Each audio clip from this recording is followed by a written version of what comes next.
Президент Международных комитет игр «Дети Азии» Дмитрий Глушко предложил учредить премию имени Михаила Ефимовича Николаева. Предложение прозвучало на заседании Международного комитета игр «Дети Азии», в котором приняли участие глава Якутии Егор Борисов, президент Ассоциации национальных олимпийских комитетов шейх Ахмад Аль-Фахад Аль-Сабах.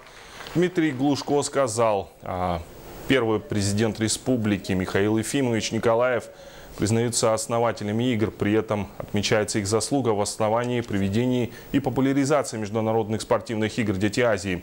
В связи с этим предлагается учредить премию Международных игр Комитета игр «Дети Азии» имени Михаила Николаева за заслуги и вклад в развитие детско-юношеского спорта.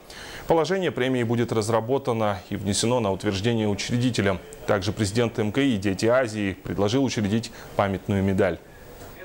Предлагаем несколько решений. Во-первых, мы предлагаем учредить памятную медаль Международного комитета игр «Дети Азии», посвященную этой знаменательной дате с логотипом, на котором бы стояли подписи 3 учредителей. Данную медаль комитет будет вручать нашим соратникам, помощникам, всем тем, кто внес свой вклад в проведение игр. Дело продвижения олимпийских детей среди молодежи, в развитии детско-юношеского спорта.